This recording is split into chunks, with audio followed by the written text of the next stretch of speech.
Hello, আসসালামু আলাইকুম। Earning info বিডির পক্ষ থেকে আপনাদেরকে আরো একবার স্বাগত জানাচ্ছি। আজকে কিছু খেলা আছে বলেই আপনাদের সামনে আবার হাজির হলাম কিছু প্রেডিকশন দেওয়ার জন্য।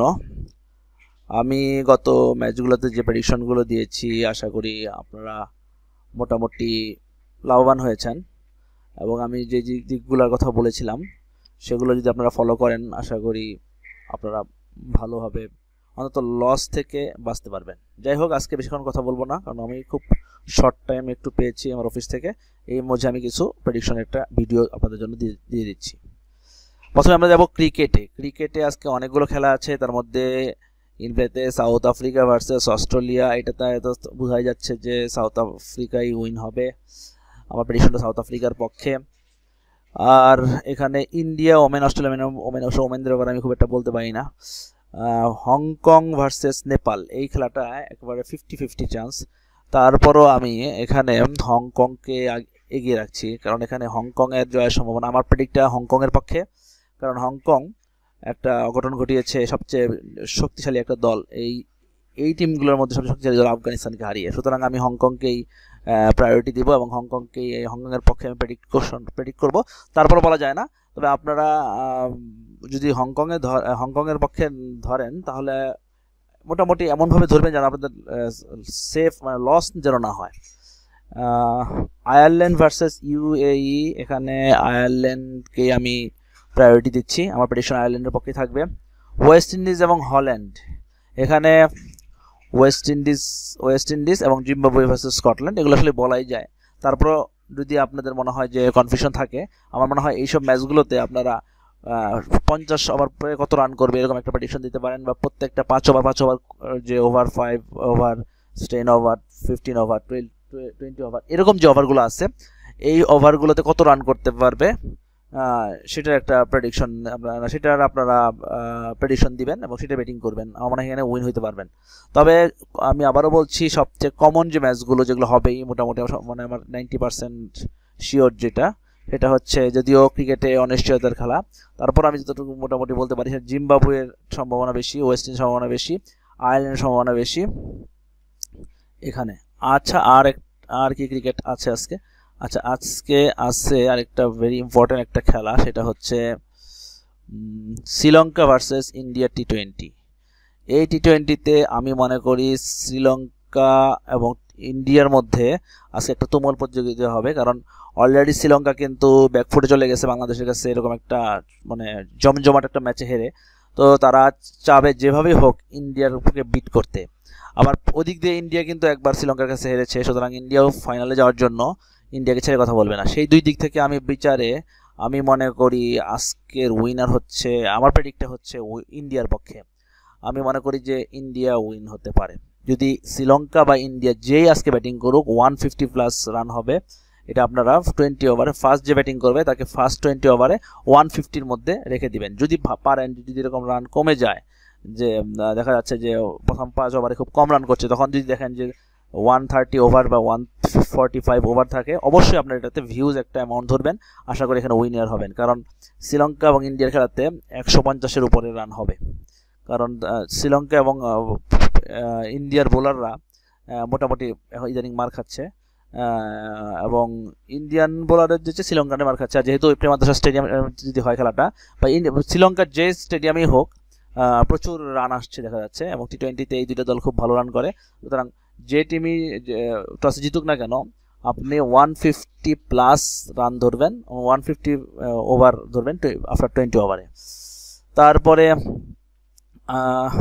এখানে আপনারা শ্রীলঙ্কার না ধরাই ভালো আমার মনে হয়। আর যদি বুক সেট করতে চান, যে যার পক্ষে ধরবেন তার পক্ষে হচ্ছে বেশি ডলার ধরবেন। যখন দেখবেন যে টিমটার পক্ষে ধরছে সে ভালো খেলতেছে, খেলতে খেলতে তার অড কমতে কমতে $1.10 বা $1.20 এসে পড়ছে, ঠিক সেই সময় আপনি বিপরীত টিম যেটাকে ধরেন নাই সেটাকেও এমনভাবে ধরবেন যেন আপনার টাকাটা লস না যায়। মানে যেই দলই জিতুক এমনভাবে ধরবেন যেন আপনার সেইটা দুইটা অ্যামাউন্ট মিলেও যা প্রফিট হবে, দুইটা অ্যামাউন্টকে যোগ করেও যা হবে তার থেকে একটু বেশি প্রফিট থাকবে। এইবার হচ্ছে আর কি খেলা আছে? আজকে আছে পাকিস্তান সুপার লিগ। এটা একটা মানে চরম অনিশ্চয়তার খেলা, কারণ আসলে এটা আমার মনে হয় না যে প্লেয়াররা খেলতেছে, আমার মনে হয় যে এটা টিমের যে ম্যানেজমেন্ট বা টিমের যে মালিক তারাই খেলতেছে। মানে একটা জুয়ারির বড় আসর বসছে পিএসএল। যতগুলো আমি ক্রিকেট লিগ দেখলাম, পিএসএল এর মতো কোনো জুয়ারি লিগ আমি আর কোনোটাই দেখি না। মানে একটা দুটো হয়তো ফিক্সিং হইতে পারে, আমার তো মনে হচ্ছে পিএসএল এর প্রত্যেকটা খেলাই ফিক্সিং। কালকে যা দেখাইলো, কালকে তোরা মানে জিতে যাওয়ার পর শুধু শুধু একটা সুপার ওভার নিছে, সুপার ওভার নেওয়ার কোনো দরকার ছিল না, তারপরে তারা সুপার ওভার নিচ্ছে। যাই হোক, মুলতান সুলতান ভার্সেস ইসলামাবাদ ইউনাইটেড, এখানে আমি আসলে ওদের এমনই একটা খেলা, আমি এখন তাদেরকে দিতে পারছি না, এখন প্রেডিক্ট করতে পারছি না। তারপরও আমার যতটুকু মনে হয়, আমার এই এদের দুজনের মধ্যে আমি এগিয়ে রাখবো, আপনার মুলতান সুলতানকে আমি এগিয়ে রাখবো। আমি মনে করি যে এই আজকে যদি জিতে তাহলে মুলতান সুলতানের, মানে আমার প্রেডিকশন থাকবে মুলতান সুলতানের পক্ষে। এবং যদি ইসলামাবাদ আগে ব্যাটিং করে বা মুলতান আগে ব্যাটিং করে, অবশ্যই আফটার 20 ওভারে 170-এর নিচে আন্ডার 170 এবং 140 প্লাস রাখবেন, 140 ওভার রাখবেন। 150 অনেক সময় রিস্কি হয়ে যায়। 140 ওভার হবে এবং 175 বা 80 আন্ডার হবে। এই দুটোর মধ্যখানে ধরলে আপনারা রিল্যাক্সে ব্যাটিংয়ে মানে সেফলি ব্যাটিং করতে পারবেন আর কি। আর এরপরও যদি কোনো আপডেট থাকে, আপনারা কখনোই তো আগে ধরবেন না। পাকিস্তান ক্রিকেট লিগের কোনো খেলায় আপনারা আগে ধরবেন না, কারণ এটা একবার খেলা শুরু হওয়ার 2-3 ওভার এর মধ্যে যদি ধরতে পারেন তাহলে বেটার, কারণ বোঝা যাবে যে কোন দলটা ভালো খেলছে। কারণ ওরাই আসলে বললাম না যে এখানে আসলে প্লেয়াররা খেলে না, এখানে খেলে টিম মালিকরা। তাদের অ্যাটিটিউড কি, তাদের অবস্থা দেখলে বোঝা যাবে, খেলার ধরন দেখলেই বোঝা যায় যে কোন দলের পক্ষে যাচ্ছে আর কি। সুতরাং আপনারা অবশ্যই খেলার শুরু হওয়ার মানে টস হওয়ার পরে ধরতে পারেন, বা খেলার প্রথম 2-3 ওভারে দেখেও আপনি টস ধরতে পারেন। তো আমি যে তখন যদি হয়তো আপডেট হইতে পারে, আমার যে গ্রুপটা আছে এই গ্রুপে হয়তো আমি যদি সময় পাই আমি আপডেট দিয়ে দেবো যে কোন টিম আজকে জিততে পারে। তো আমি যেটা বলতেছি সেটা হচ্ছে যে মুলতান সুলতানের পক্ষে আজকে আমি প্রেডিক্ট দিচ্ছি। হয়তো এটা চেঞ্জ হয়ে যেতে পারে খেলার পরে। তো আমি আপনাদের অন্তত পাকিস্তান ক্রিকেট লিগের ব্যাপারে এখনই বলতেছি না, যেটা এখন ধরেন। আপনারা যদি মোস্ট আপডেট পেতে চান আমার গ্রুপে যাবেন, ইনশাল্লাহ আমি গ্রুপে যদি দিয়ে দিই তাহলে আপনারা শিওর হবেন যে না, হ্যাঁ এটা হইতে পারে বেটার। তো আজকে ক্রিকেটের প্রেডিকশনটা এই পর্যন্তই। আর ফুটবলের কি প্রেডিকশন আছে আমি একটু দেখি। ফুটবলে আজকে যে গুরুত্বপূর্ণ খেলাগুলো আছে তার মধ্যে আছে স্টোক ভার্সেস ম্যান সিটির যে খেলাটা আছে, সেখানে আপনারা ম্যান সিটিকে আমি প্রেডিকশন দিচ্ছি এবং 0.5 গোল ওভার দিচ্ছি। 1.5ও হতে পারে, তবে 0.5 ওভার দিলে সেফলি থাকবেন। আর রিয়াল বেটস এবং সিডি অ্যালাইভসের মধ্যে আমি বোথ টিম স্কোর করবে, আপনি এই প্রেডিকশনটা করতে পারেন যে বোথ টিম স্কোর, এই প্রেডিক্টটা করতে পারেন। ম্যানচেস্টার ইউনাইটেড আর সেভিলা, এটাতেও আপনার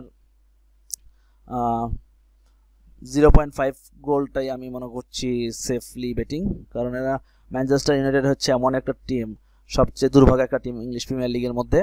তো সুতরাং এরা অনেক সময় দুর্বল টিমের সঙ্গেও একটা গোল করতে তাদের খবর হয়ে যায়। আর রোমা ভার্সেস কি এটা, আচ্ছা রোমা ভার্সেস ডোনেস্টেক মনে হয়, স্পেলিংটা মানে বুঝতেছি না, প্রোনাউন্সিয়েশনটা আসলে আমার কাছে হচ্ছে না। যাই হোক, তারপরে বলি যে এখানে রোমার পক্ষে আমি প্রেডিকশন করলাম, রোমা জিতবে এবং এখানে 1.5 ওভার গোল হবে। এই আজকের ফুটবল প্রেডিকশন এই পর্যন্তই। তার মানে আমি যেটা আবার বলে দিচ্ছি যে ফুটবলে ম্যান সিটির পক্ষে প্রেডিকশন ধরতে পারেন, কিংবা 0.5 ওভার গোল ধরতে পারেন, এবং সেকেন্ড খেলায় রিয়াল বেটস এবং সিডি অ্যালিভসের ব্যাপারটা বোথ টিম স্কোর দিতে পারেন। ম্যানচেস্টার ইউনাইটেড এবং সেভিলার মধ্যে আপনার 0.5 গোলটা সেফটি হবে, সেফ ওভার হবে, এবং রোমার খেলাটাতে রোমার প্রেডিকশন এবং 1.5 গোল ওভার হবে। তো আজকে আমার প্রেডিকশন আজকে এই পর্যন্তই। আপনারা সবাই ভালো থাকবেন, সুন্দর থাকবেন।